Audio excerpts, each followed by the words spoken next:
आज हम पढ़ेंगे मानव पर्यावरण अन्योन क्रिया उष्णकटिबंधीय एवं उपोष्ण प्रदेश।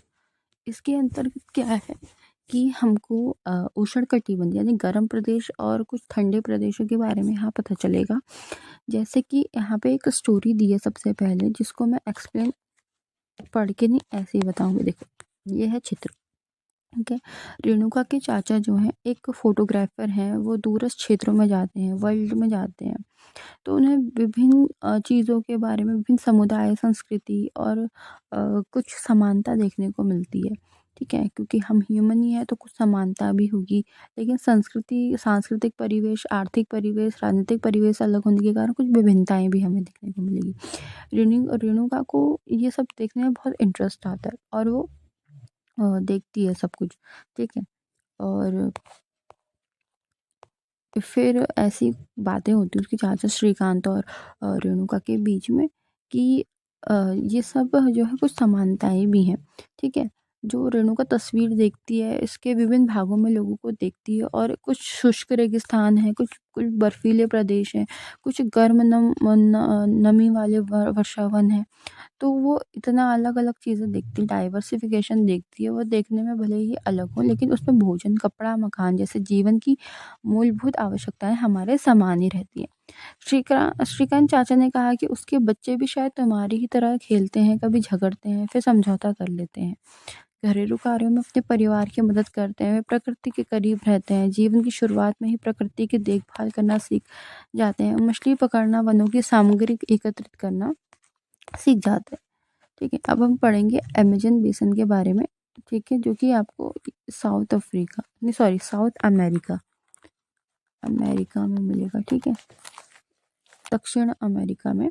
ठीक है, वो जब मैं मैपिंग सेक्शन करा रही थी तो आपको पता है कि गुयाना, फ्रेंच गुयाना और आपका इक्वाडोर, वेनेजुला के आसपास का जो बीच का क्षेत्र है, ब्राज़ील के वहाँ पे ये अमेज़न बेसिन आपको देखने को मिलेगा। तो सबसे पहले ये जान लेते हैं कि एक स्पेन के अन्वेषक जो है अमेज़न बेसिन में की ओर, मतलब नदी की खोज करने जा रहे थे।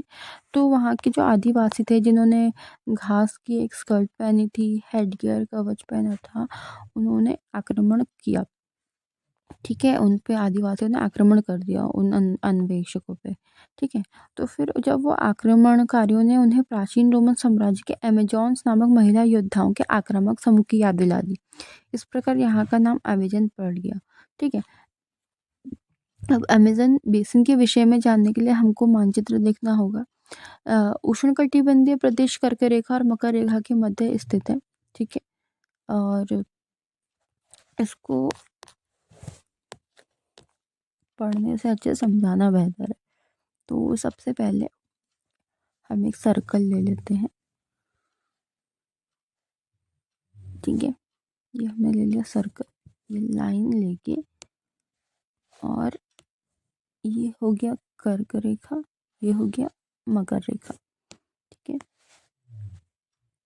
इसके बीच में हम लेंगे भूमध्य रेखा। ठीक है, ओके। तो ये जो भूमध्य रेखा है, ठीक है, ये जो भूमध्य रेखा, इसमें बोल रहे हैं कि 10 जो आपकी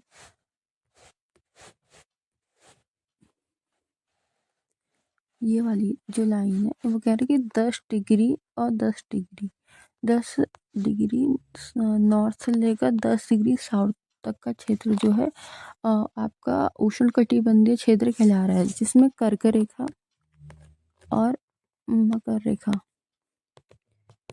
ये जो है चीज़, ये पूरी, ये गर्म प्रदेश के अंतर्गत आते हैं, और ये पूरा क्षेत्र जो है गर्म उष्णकटिबंधीय शब्द अच्छा रहेगा। ये उष्णकटिबंधीय क्षेत्र कहलाता है, कर्क रेखा से लेकर मकर रेखा के बीच तक। और जो ऊपर वाला क्षेत्र है, ये वाला, उसके बारे में हम आगे पढ़ेंगे। चलिए, अब हमको ये पता चल कि भूमध्य रेखा के 10 डिग्री उत्तर से 10 डिग्री दक्षिण के मध्य के भाग को भूमध्य रेखीय प्रदेश कहते हैं। तो जो 10 डिग्री वाला भाग है उसे क्या कहेंगे? भूमध्य रेखीय प्रदेश। ठीक है, और बाकी मकर रेखा और कर्क रेखा तक, जो कर्क रेखा से मकर रेखा के जो मध्य के स्थित है उसे हम उष्णकटिबंधीय प्रदेश कहेंगे। जिस स्थान पे कोई नदी किसी अन्य जल राशि में मिलती है उसे नदी का मुहाना कहते हैं। यदि कोई ऐसा जो प्लेस है जिसमें कोई नदी किसी अन्य जल राशि से मिल जाती है तो उसे मुहाना कहते हैं। क्या कहते हैं? मुहाना। क्वेश्चन आ सकता है मुहाना किसे कहते हैं? मुहाना हम उसे कहेंगे जिसमें एक नदी किसी निश्चित जल राशि से मिल जाती है, उसे मुहाना कहते हैं। अमेजन नदी से बहुत सारी जो सहायक नदियां हैं मिलकर अमेजन बेसिन का निर्माण करती है। यह नदी बेसिन ब्राजील के भागों, पेरू के कुछ भागों, बोलिविया, इक्वाडोर, कोलंबिया तथा वेनेजुला के छोटे भाग से अपवाहित होते हैं। तो क्या क्या नाम है सहायक नदी में? है ब्राज़ील के कुछ भाग, पेरू के कुछ भाग, बोलिविया, इक्वाडोर, कोलंबिया, वेनेजुला। ये जो आप मैप देख रहे हो यहीं पर, ठीक है, ये है वेनेजुला, कोलंबिया, इक्वाडोर, आपको गुयाना, ठीक है, सूरीनेम मिलेगा यहाँ, फ्रेंच गुयाना यहाँ मिलेगा। ये है अमेजोन बेसिन, यही ब्राज़ील का कुछ भाग, और ये रहा पेरू। ठीक है, सूरीनेम तो नहीं है, सूरीनेम इस पे नहीं है नाम, तो सूरीनेम को हटा के बाकी सारी चीज़ें पढ़नी है आपको। ब्राज़ील, पेरू के कुछ भाग, बोलिविया, इक्वाडोर,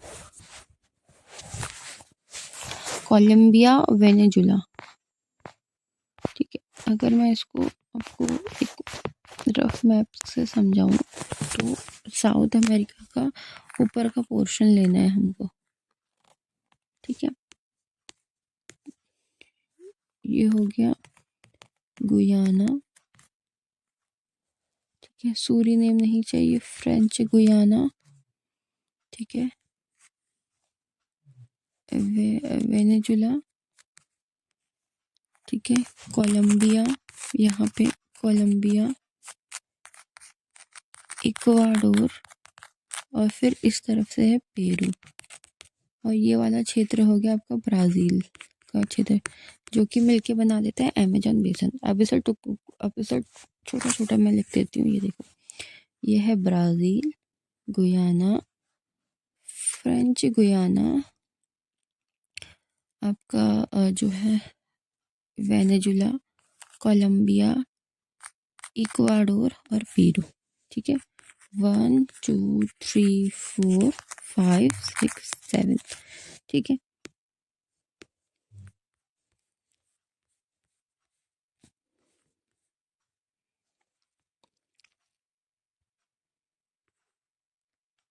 अच्छा, फ्रेंच गुयाना आप कैंसिल कर लो, फ्रेंच गुयाना नहीं है। ठीक है, मतलब जो वो गुयाना वाला भाग है उसको नहीं लेना है, पेरू लेना है, ब्राज़ील, बोलिविया, ठीक है, इक्वाडोर, कोलंबिया और वेनेजुला। ठीक है, बोलिविया लेना है। ठीक है, एक साउथ अमेरिका मैप दिखा।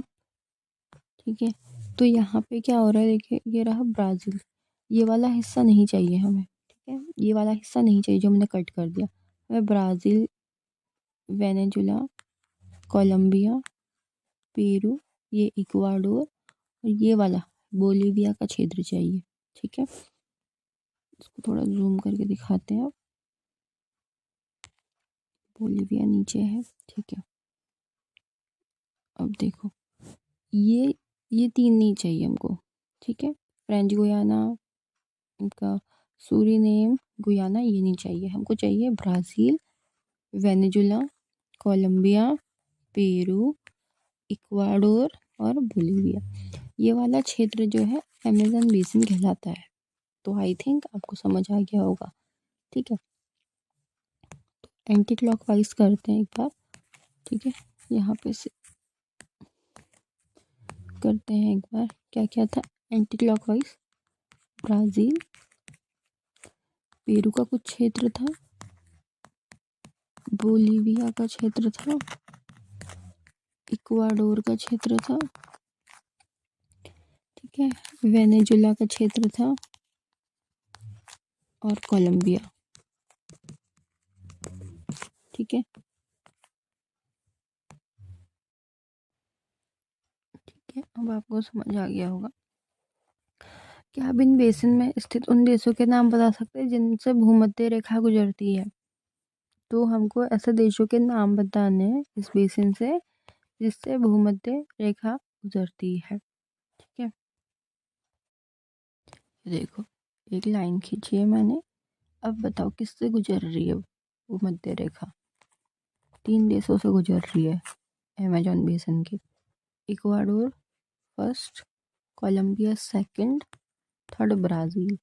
ठीक है, इक्वाडोर कोलंबिया, ट्रायंगल कर लो इसको ऐसे करके। ठीक है, ये तो ये बन रहा है भूमध्य रेखा से गुजरते Ecuador Colombia Brazil, Ecuador Colombia Brazil. ठीक है, तो ये वाला बता दिया मैंने।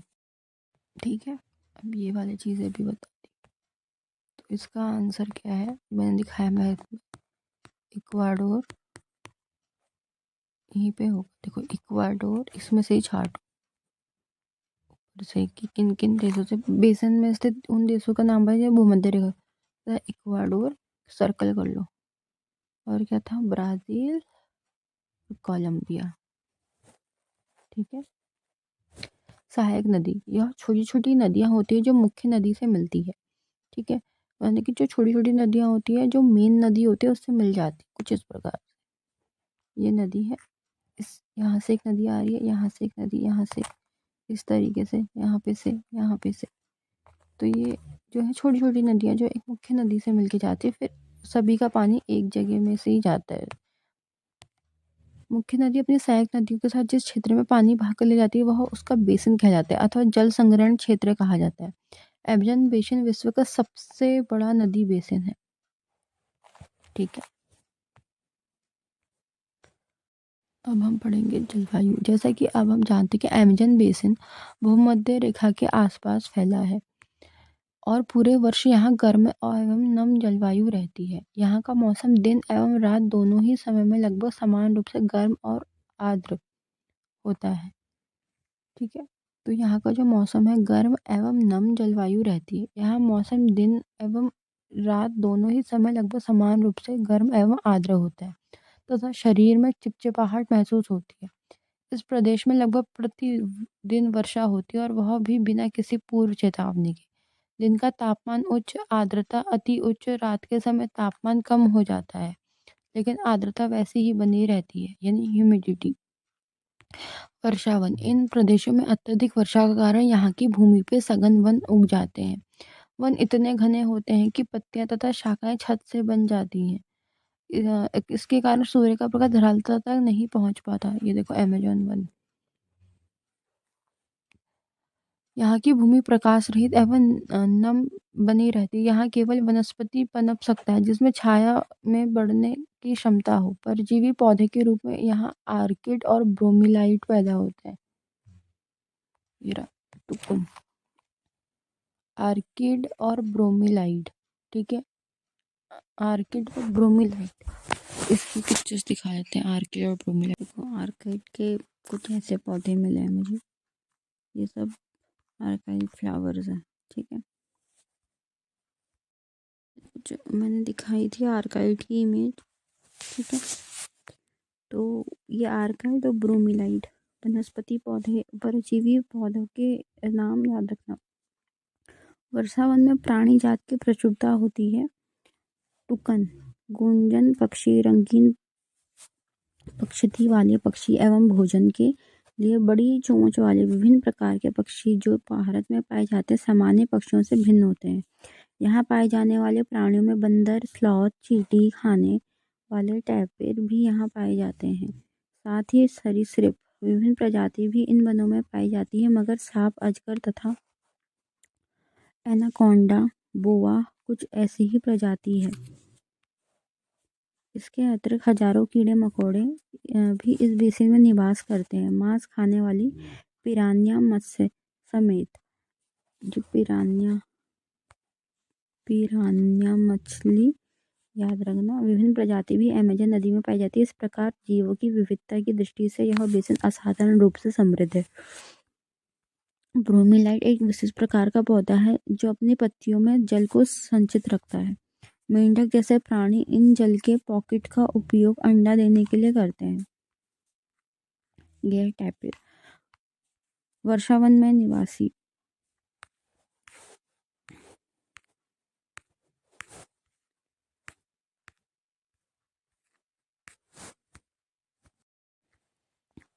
महिलाएं फसलों का ध्यान रखती हैं। वह मुख्यतः टेपियोका, अनन्यास, शकरकंद उगाते हैं। क्योंकि मछली या शिकार मिलना अनिश्चित होता है, ऐसी महिलाएं ही अपनी उगाई शाक सब्जी अपने परिवार का भरण पोषण करती हैं। कर्तन एवं दहन कृषि पद्धति का प्रयोग करते हैं। इनका जो मुख्य आहार वो मैनियोक है। मैनियोक, टेपियोका, जिसे कसावा भी कहते हैं, तथा यह आलू की तरह जमीन के अंदर पैदा होता है। चींटियों की रानी एवं अंडकोश भी खाते हैं। काफ़ी मक्का, कोको जैसी नकदी फसल भी यहाँ उगाई जाती है। वर्षावन अत्यधिक मात्रा में घरों के लिए लकड़ी प्रदान करते हैं। कुछ परिवार मधुमक्खी के छत्ते के आकार वाले छप्पर के घरों में रहते हैं, जबकि कुछ लोग मोलका कहे जाने वाले बड़े अपार्टमेंट जैसे घरों में रहते हैं, जिनकी छत तीव्र ढलान वाली होती है। अमेज़न बेसिन के लोगों के जीवन धीरे धीरे बदल रहा है। पुराने समय में वन के अंदर पहुंचने के लिए नदी मार्ग की एकमात्र उपाय था।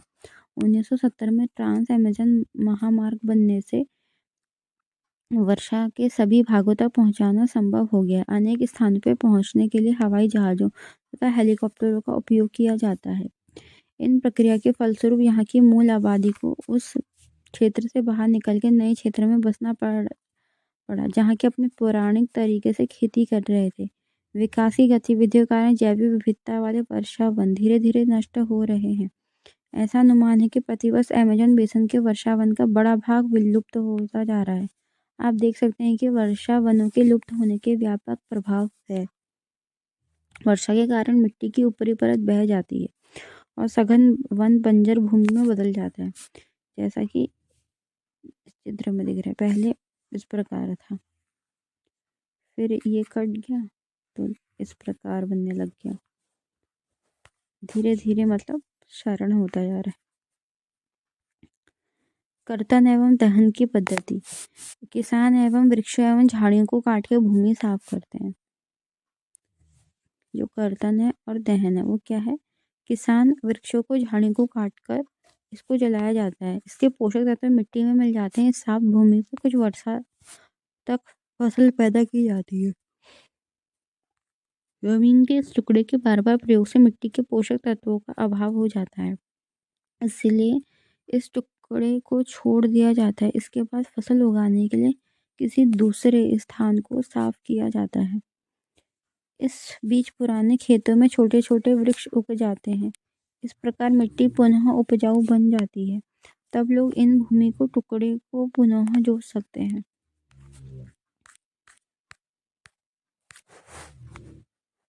गंगा ब्रह्मपुत्र बेसिन में जीवन। अब भारत के परिप्रेक्ष्य में पढ़ना है। गंगा तथा ब्रह्मपुत्र की सहायक नदियां मिलकर भारतीय उपद्वीप में गंगा ब्रह्मपुत्र बेसिन का निर्माण करती हैं। ठीक है, तो जो आपकी गंगा ब्रह्मपुत्र बेसिन है वो क्या कर रही है? गंगा तथा ब्रह्मपुत्र की सहायक नदियां मिलकर भारतीय उपमहाद्वीप में गंगा ब्रह्मपुत्र बेसिन का निर्माण करती है। जैसे 8.8 में दिखाया गया है, 8.7 अभी दिखेगा, 8.8 ये वाला 8.8 में, ये वाला जो है ये रही गंगा नदी, ये रही ब्रह्मपुत्र नदी। तो ये गंगे की निर्माण कर रही है आपका किस चीज़ का? गंगा ब्रह्मपुत्र बेसिन का। यह बेसिन उपोष्ण से में 10 डिग्री उत्तर से 30 डिग्री उत्तर, 10 से 30 डिग्री उत्तर अक्षांश के मध्य स्थित है। घाघरा, सोन, चंबल, गंडक, कोसी जैसी गंगा की सहायक नदियाँ क्या क्या है इसमें के अनुसार? सोन, घाघरा,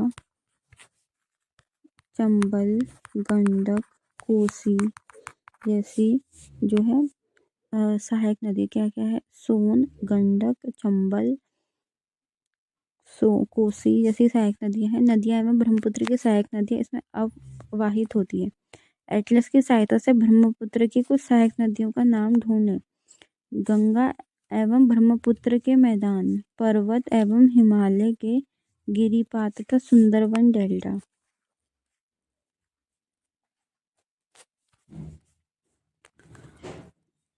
इस बेसिन की मुख्य विशेषता है मैदानी क्षेत्र में अनेक चाप झील पाई जाती हैं। ये चाप झील के बारे में मैंने पहले भी बताया, जिसे गोखुर झील भी कहते हैं इस तरीके से। ये चाप झील है। यहाँ की जलवायु मुख्यतः मानसूनी है। मानसून में मध्य जून से सितंबर के बीच, ग्रीष्म ऋतु में गर्मी एवं शीत ऋतु में ठंड होती है। भारत का मानचित्र देखिए, उस राज्य का नाम है जहाँ गंगा ब्रह्मपुत्र बेसिन स्थित है। ब्रह्मपुत्र नदी विभिन्न स्थानों में विभिन्न नामों से जाना जाता है। इस नदी के अन्य नामों का पता लगाइए। जनसंख्या घनत्व किसे कहते हैं? प्रति वर्ग किलोमीटर में रहने वाले लोगों की संख्या। जैसे उदाहरणतः उत्तराखंड का जनघनत्व 189 है, 189, जबकि पश्चिम बंगाल का 1029 है और बिहार का 1102। इसका 1029, इसका 1102, तो कितना अंतर है?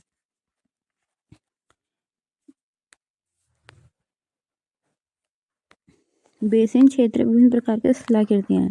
जनसंख्या के वितरण में पर्यावरण की प्रमुख भूमिका होती है। तीव्र ढाल वाले पर्वतीय क्षेत्र बसने के लिए प्रतिकूल है। अतः गंगा ब्रह्मपुत्र बेसिन के पर्वतीय क्षेत्र में कम लोग रहते हैं। मानव प्रवास के लिए मैदानी क्षेत्र में उस सब ने उपयुक्त है। अतः जनसंख्या घनत्व अधिक है। यहाँ की मिट्टी उपजाऊ है। जिन स्थानों पर फसल उगाने के लिए समतल भूमि उपलब्ध है वहाँ लोग मुख्य व्यवसाय कृषि है। धान यहाँ की जो है मुख्य फसल है। क्योंकि धान की खेती के लिए पर्याप्त जल की आवश्यकता होती है, यहाँ उसी क्षेत्र में उगाया जाता है। यहाँ अधिक वर्षा होती है। यहाँ उगाई जाने वाली अन्य फसलें गेहूँ, मक्का, ज्वार, चना। क्या क्या है? गेहूँ है, मक्का है, ज्वार है, चना है, बाजरा है। ठीक है, गेहूँ, मक्का, ज्वार, चना, बाजरा। गंगा, जूट जैसी नगदी फसल भी उगाई जाती है। मैदान के कुछ क्षेत्रों में केले के बागान भी देखे जाते हैं। पश्चिम बंगाल में, असम में चाय के बागान मिलते हैं। बिहार, असम के कुछ भागों में सिल्क के कीड़ों का संवर्धन कर सिल्क का उत्पादन किया जाता है। मंद ढलान वाले पर्वतों एवं पहाड़ियों पर वेदिकाओं में फसलें उगाई जाती हैं। विभिन्न भू आकृतियों में अनुसार वनस्पति भी विभिन्नता पाई जाती है। गंगा ब्रह्मपुत्र के मैदानों में सागवान, साख, पीपल के साथ उष्णकटिबंधीय पर्णपाती पेड़ भी पाए जाते हैं। ब्रह्मपुत्र के मैदानों के क्षेत्रों में घने बांस के घने झुरपुट पाए जाते हैं। डेल्टा क्षेत्र में मैंग्रोव वन से घिरा है। उत्तराखंड, सिक्किम एवं अरुणाचल प्रदेश की ठंडी जलवायु तीव्र ढाल वाले भागों में चीड़, देवदार और फर जैसे शंकुधारी पेड़ पाए जाते हैं। धान की कृषि और असम में जो चाय के बागान है।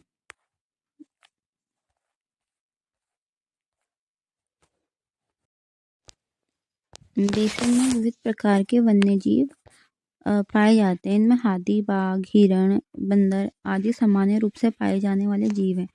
एक सींग वाला गेंडा ब्रह्मपुत्र के मैदानों में पाया जाता है। डेल्टा क्षेत्र में बंगाल टाइगर, मगर एवं घड़ियाल पाए जाते हैं। नदी के साफ जल, झील एवं बंगाल की खाड़ी प्रचुर मात्रा में जलीय जीव पाए जाते हैं। राहु, कतला एवं इल्सा मछलियाँ की सबसे लोकप्रिय प्रजातियाँ हैं।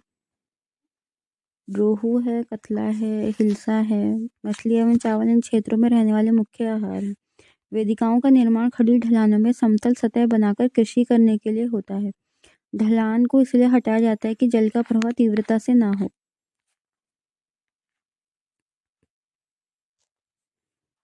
यह एक सींग वाला गेंडा, यह है मगर।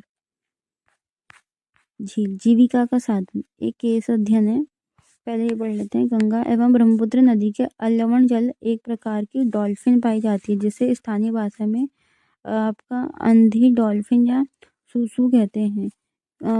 सूसू की उपस्थिति से जल की शुद्धता का पता चलता है। रसायन की अत्यधिक मात्रा वाले गैर उपचारित औद्योगिक एवं शहरी गंदगी इन प्रजातियों को नष्ट कर रहे हैं। विनोद एक मछुआरा है जो बिहार के मतवाली मोन गांव में रहता है। आज वह एक प्रवासन व्यक्ति है। मछलियों की विभिन्न प्रजातियों को पालने के लिए उसने अपने मछुआरे रविंद्र किशोर, राजीव एवं अन्य के साथ मौन या जाप झील को साफ किया। झील में उगने वाले स्थायी खरपतवार वेलिनरिया हाइड्रिला मछलियों का भोजन बनाते हैं। कौन बनाते हैं? ये है वेलिनेरिया हाइड्रिला।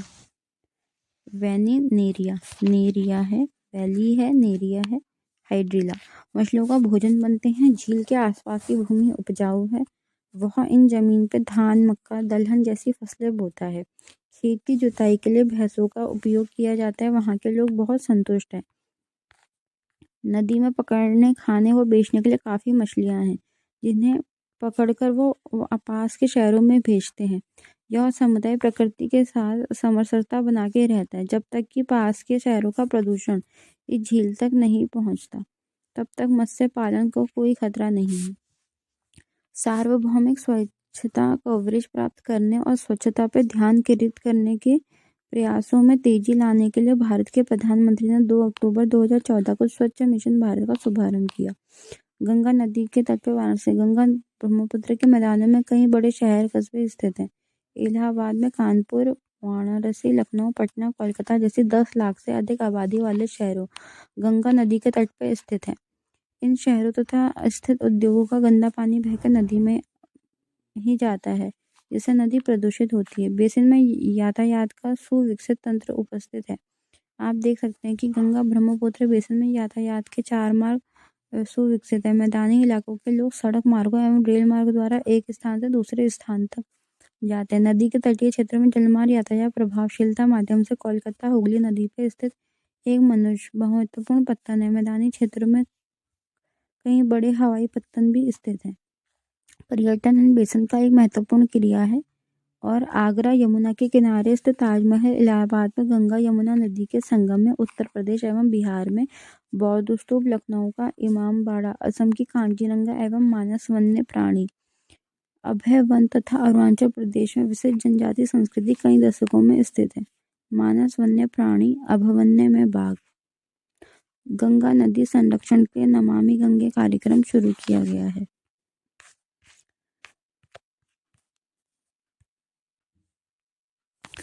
ब्रह्मपुत्र बेसिन मुख्य रूप से, जो छूट गया था और हाँ क्वेश्चन पूछा था, ये एक्स्ट्रा है यहाँ पे। ब्रह्मपुत्र बेसिन मुख्य रूप से चाइना, इंडिया, बांग्लादेश, भूटान देशों से होकर गुजरता है, जबकि गंगा बेसिन भारत के नेपाल, चीन और भारत से होकर बांग्लादेश में फैला है। ठीक है। भारत में ब्रह्मपुत्र मुख्य रूप से अरुणाचल प्रदेश, असम में होकर बहती है, जबकि गंगा बेसिन भारत के कई राज्यों उत्तराखंड, उत्तर प्रदेश, बिहार, पश्चिम बंगाल आदि में है। और दोनों बेसिन अंततः बांग्लादेश में मिलकर बंगाल की खाड़ी में गिरती है। ठीक है। ठीक है, तो हमको क्या याद रखना है, जो ब्रह्मपुत्र बेसिन है वो किस देशों से होकर गुजरती है? इंडिया, चाइना, बांग्लादेश, भूटान से होकर गुजरती है। वहीं गंगा बेसिन नेपाल, भारत, चाइना से। ठीक है। और अगर भारत में राज्यों की बात की जाए तो अरुणाचल प्रदेश, ब्रह्मपुत्र जो है अरुणाचल प्रदेश, असम से होकर गुजरती है। वहीं गंगा बेसिन कई राज्यों उत्तराखंड, उत्तर प्रदेश, बिहार, पश्चिम बंगाल आदि में है और अंततः बेसिन बांग्लादेश से व बंगाल की खाड़ी में गिरती है। भारत के राज्य जैसे कि पश्चिम बंगाल, मेघालय, नागालैंड और सिक्किम। ठीक है। मुख्य मार्ग यह तिब्बत से निकल के भारत के अरुणाचल प्रदेश में गिरती है, फिर असम में बहते हुए बांग्लादेश में गंगा से मिलती हुई बंगाली खाड़ी में गिर जाती है। गंगा ब्रह्मपुत्र में से संयुक्त देश तिब्बत, नेपाल, भारत, बांग्लादेश। भारत के राज्य गंगा बेसिन के उत्तराखंड, उत्तर प्रदेश, बिहार, पश्चिम बंगाल, एमपी, राजस्थान, हरियाणा, हिमाचल प्रदेश, दिल्ली, अरुणाचल प्रदेश के कुछ हिस्से। ब्रह्मपुत्र यांगलुंग तिंगसपो तिब्बत से मिलकर भारत के अरुणाचल बंगाल से होकर जुड़ती है। दोनों नदियां बांग्लादेश में मिलकर गंगा ब्रह्मपुत्र मेघना GBM गंगा ब्रह्मपुत्र मेघना डेल्टा बनाती है और बंगाल की खाड़ी विलीन हो जाती है। तो ये इसकी लोकेशन है, आप देख सकते हैं। ठीक है, तो इतना ही पढ़ाते हैं आज। धन्यवाद।